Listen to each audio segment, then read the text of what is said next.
এই আমার এত গিল্টি ফিল হওয়ার তেমন কোনো কারণ নেই। ওইবার না বলে আম পেড়ে খাওয়াই আমাকে আমচোর ভেবে তাড়া করেছিল দিদুন। আরে এবার তো দুধ ফেলে দেওয়ার জন্য আমাকে লালুর দুধ দুইতে পাঠিয়েছিল, আর ওই লালুর বদলে ভুলু আমার থোলাই করে ছেড়েছে। এক কথায় আমার ফর্তা বানিয়েছে দিদুন। সো আমিও না হয় চুলকানি দিয়ে শোধ নিলাম। রুশো ভাইয়া এমন যুক্তিহীন যুক্তি শুনে অগ্নি ভাইয়া আগের থেকেই উচ্চস্বরে হাসতে শুরু করে দিয়েছে। এদিকে এতক্ষণ ধরে মুখ ফুলিয়ে রাখা রাত্রিও রুশো ভাইয়ার কথায় ফিক করে হেসে পড়ছে। মাঝখান থেকে চুপ শুধু আমি আর নিত্য আপু, কারণ দুজনেই মুখে আম সত্য, হাসতে গেলেই গলায় লেগে যাবে, যার ফলে হাসি কন্ট্রোল করার যুদ্ধে নেমে পড়েছে আমরা। নিবিড় ভাইয়া হাসতে হাসতেই বিছানায় গা এলিয়ে চোখটা বুঝে জোরে একটা শ্বাস নিলেন। আমাকে উদ্দেশ্য করে উনি বললেন, অনন্যা, একটু এদিকে আসো তো। উনার কথায় ভ্রু কুচকে তাকালাম আমি। উনি আবারও চোখ বন্ধ রেখেই বলে উঠলেন, কি হলো, আসো। উনার কথায় নড়ে চড়ে উঠলাম আমি। পা টিপে টিপে উনার পাশে বসতেই আমার ডান হাত আঁকড়ে ধরে নিজের বুকের সাথে চেপে ধরলেন উনি। সবার সামনে এভাবে আমার হাত নিজের বুকে রাখায় নিমিষে চোখ বড় বড় হয়ে গেল আমার। লজ্জায় এদিক ওদিক চোখ বুলাতে সবাইকে নিজ নিজ কাজে ব্যস্ত আবিষ্কার করলাম আমি। অগ্নি ভাইয়া এখনো রুশো ভাইয়াকে নিয়ে খিল্লি উড়াচ্ছে। রাত্রি একটু পরপর ফিক করে হেসে উঠছে, আর নিত্য আপু আপন মনে আমসত্ব খেয়ে যাচ্ছে। কেউ একটি বাড়ির জন্য আমাদের দিকে তাকাচ্ছে না। উনি কিছুক্ষণ চুপ থেকে আবারও বলে উঠলেন, এদিক ওদিক তাকিয়ে কি দেখছো? হ্যাঁ, কোথায় আমাকে মুগ্ধ চোখে দেখবে, কপালে ঠোঁট ছুঁয়ে ঘুম পাঠিয়ে দেবে তা না, এদিক ওদিক তাকিয়ে যাচ্ছ। এমন চোখ যে আমাকে দেখেই না, তা না রেখে আগের মধ্যে পকেটে খুলে রাখো। আমাকে নিয়ে নিবিড় ভাইয়া এমন মন্তব্যে ভ্যাবাচেকা খেয়ে গেলাম আমি। তীক্ষ্ণ দৃষ্টিতে ওনার দিকে তাকাতেই উনি চোখ খুলে আমার দিকে তাকালেন। আমার হাতটা নিজের বুক থেকে উঠিয়ে ঠোঁটের কাছে নিয়ে গিয়ে আলতো করে স্পর্শ করলেন।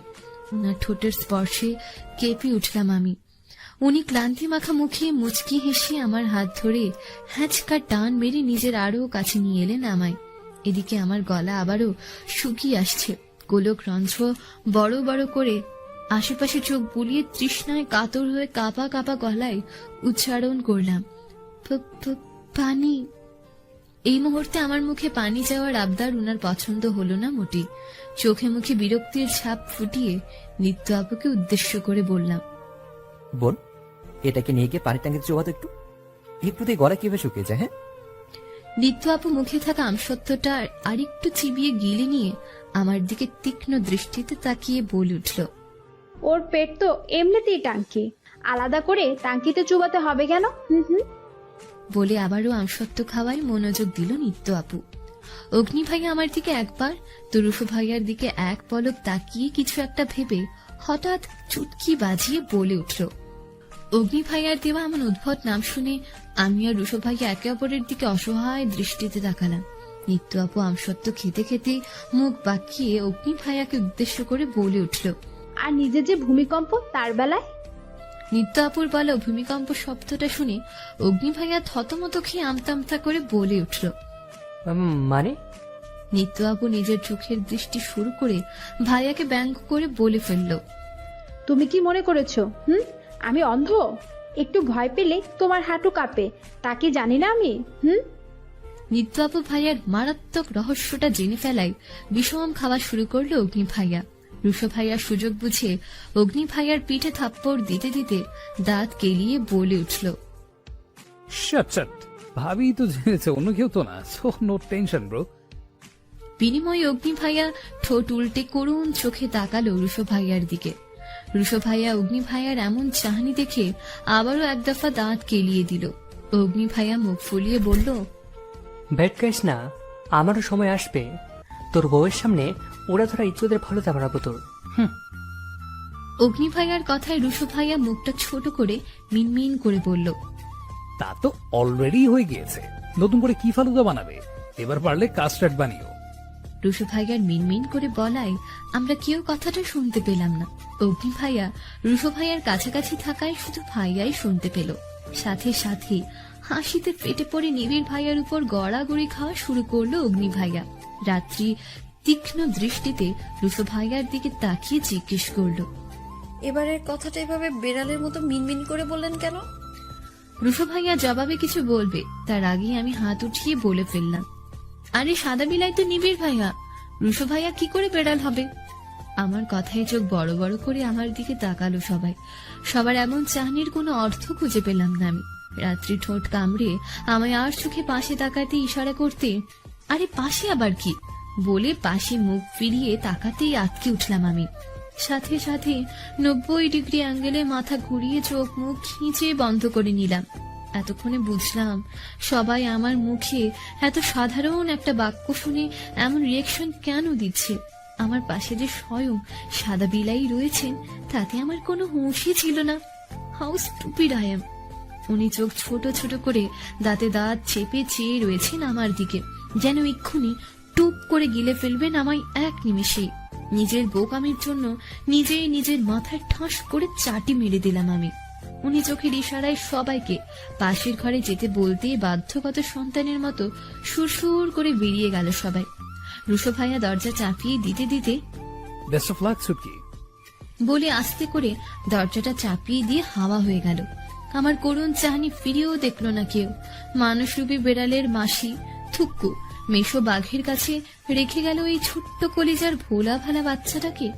আমি একটা শুকনো ঢোক গিলে ভয়ে ভয়ে ওনার দিকে তাকাতেই ভ্রু নাচিয়ে अब किधर जाएगी बच्ची? বলেই খাট থেকে নেমে এক পা করে আমার দিকে এগোতে লাগলেন উনি। আবারও ঢোক গিলে এক পা করে পেছাতে লাগলাম আমি। উনি এগোতে এগোতে একদম কাছে এসে পড়লেন আমার। আমি আর পেছাতে না পেরে পিঠে দেয়ালের স্পর্শে বুঝলাম আমার দেয়ালে পিঠ ঠেকে গিয়েছে। উনি বাঁকা হেসে আমার দুকাঁধের উপর দিয়ে নিজের দুহাত দেয়ালের উপর রাখলেন উনি। আমি এদিক ওদিক চোখ বুলিয়ে পালানোর পথ খুঁজে চলেছি, কিন্তু আফসোস পালানোর বিন্দু মাত্র অবকাশও রাখেননি উনি। আবার বলো, কি যেন বলছিলে আমাকে? আমি এদিক ওদিক চোখ বুলিয়ে জোরপূর্বক দাঁত বের করে বললাম, না না কিছু বলেন, আমি আবার আপনাকে কি বলবো? আপনি কত সুন্দর, হ্যান্ডসাম, ফর্সা, বিড়ালদের মতো সফট আপনার ত্বক, বিড়ালদের মতো জল জল করে আপনার চোখ। আমি তো শুধু আপনার সৌন্দর্যটা বর্ণনা করার জন্য এক কথায় সাদা বিলাই বলেছিলাম আর কি। উনি আমার কথায় বাম সাইডের ভ্রু উঁচু করে ঠোঁটে আবারও বাঁকা হাসি ফুটিয়ে বলে উঠলেন, ও রিয়েলি? তা আমাকে দেখা তো ভয় কেন পাচ্ছি তুমি? Look at me. ওনার কথায় আবারও কেঁপে উঠলাম আমি। ভয়ে ভয়ে ওনার দিকে তাকাতেই ওনার নেশা ভরা চাহনি দেখে থমকে গেলাম আমি। ওনার চোখে ডুব দিলাম আমি নিজেও। ঠিক এই জন্যই আমি ওনার কিউট কিউট চোখগুলোর দিকে তাকাই না। তাকালেই যেন আমার পুরো সিস্টেম হ্যাং হয়ে যায়, নিচের মধ্যে থাকি না আমি আর। ডুব দিই ওনার সেই মায়া ভরা প্রেমময় গোলক রন্ধ্রে। উনি মুচকি হেসে আমার কপালে পড়ে থাকা চুলগুলো কানের পিঠে গুজে দিয়ে আমার দিকে ঝুঁকে পড়তে লাগলেন। ওনার ঘন ঘন উষ্ণ নিঃশ্বাস সোজা এসে পড়ছে আমার মুখের উপর, যার দরুন গায়ে কাঁটা দিয়ে উঠছে আমার। শিরা উপশিরায় এক অজানা শিহরণ বয়ে চলেছে। উনি এক হাতের আমার কোমর জড়িয়ে ধরে হ্যাঁচকা টান মেরে নিজের একদম কাছে নিয়ে আসা মাত্রই দরজায় কোনো এক ফেরেশতা এসে কড়া নাড়ল। উনি তৎক্ষণাৎ আমায় ছেড়ে দিতেই চট করে সরে দূরে সরে আসলাম আমি। উনি রেগে মেগে বোম হয়ে দাঁতে দাঁত চেপে পড়লেন, ঠিক রোম্যান্সের টাইমে কেন সবাই ফালুদা বানাতে আসে? Just disgusting. বলির আগে ফুসফুস করতে করতে দরজা খুলে দিলেন উনি।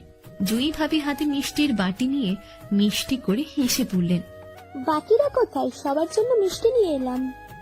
আমি জুই ভাবির গলা পেয়ে বুঝলাম ফেরেশতা না, আপাতত ভাবি আমায় বাঁচালেন। আমি চট করে দরজার সামনে এসে দাঁড়িয়ে বললাম, ভাবি হঠাৎ তোমায় এত খুশি খুশি লাগছে যে? কিসের মিষ্টি এগুলো? ভাবির গাল দুটো লাল আভা ধারণ করেছে। ভাবি লজ্জায় লাল হয়ে গদগদ কণ্ঠে বলল, তোমরা ফুফাফুফি হতে যাচ্ছ। বলে মিষ্টি একটা হাসি দিল জুই ভাবি। আমি মিষ্টির বাটিটা নিবিড় ভাইয়ার হাতে ধরিয়ে দিয়ে খুশিতে ভাবিকে টাইটলি হাঁক করে বললাম, এ তো খুবই খুশির খবর ভাবি, বাড়িতে নতুন অতিথি আসবে। ওয়াও! ভাবি লজ্জায় লাল হয়ে মাথা নাড়ালো। ভাবি যেতেই আমি সুযোগ বুঝে পাশের ঘরে লক্ষ্য করে দৌড় মারলাম। বর্তমানে সাদা বিলাইয়ের থেকে পালানোটাই আমার কাছে মুখ্য। উনি মুখ ফুলিয়ে পেছন থেকেই বললেন, একবার খালি হাতে পাই বোঝাবো মজা। উনার পুরো কথা শেষ না হতে হতেই আমি হুড়মুড় করে আপু ভাইয়াদের ঘরে ঢুকে পড়লাম। আমাকে এভাবে হন্তদন্ত হয়ে ঢুকতে দেখে রুশো ভাইয়া চমকে উঠে বলে উঠল, এই ছুটকি প্রকৃত পাটাকা ফুটাইলো নাকি যে এইভাবে পালিয়ে এলি? রুশো ভাইয়ার প্রশ্নে বাকিরাও জিজ্ঞাসু দৃষ্টিতে তাকালো আমার দিকে। আমি একটা ভেঙচি কেটে মুখ ফুলিয়ে বললাম, আজকে না, একটা গুড নিউজ আছে। তুই ভাবি প্রেগনেন্ট, সে খুশিতেই ভাবি মিষ্টি পাঠিয়েছে সবার জন্য। পাশের ঘরে চলো সবাই।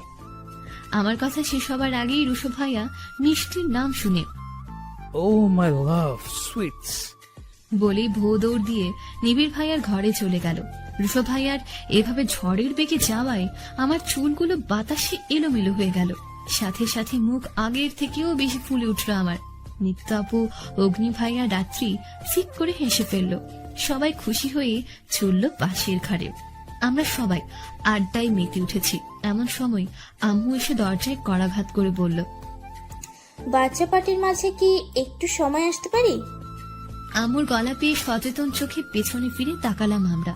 নিবিড় ভাইয়া আম্মুকে দেখে বললেন, আরে আরে কি বলছো মামনি, আমাদের মাঝে আসতে আবার পারমিশন কি আছে?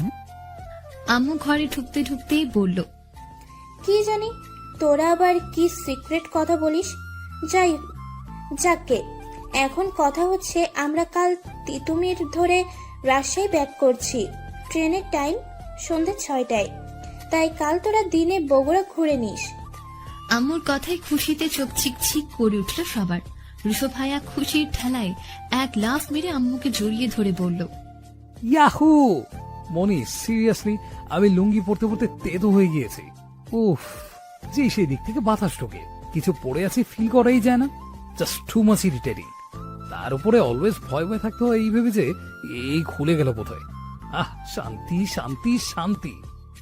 রুশো ভাইয়ার কথায় হু হা করে ঘর কাঁপিয়ে হাসতে শুরু করে দিলাম আমরা সবাই। রুশো ভাইয়া এবার বুঝলো যে এক্সাইটেড হয়ে একটু বেশি বলেছে সে। লজ্জায় গুটি সুটি মেরে বসলো ভাইয়া। আম্মু রুশো ভাইয়ার চুলগুলো হাত দিয়ে এলোমেলো করে দিয়ে হাসতে হাসতে চলে গেল।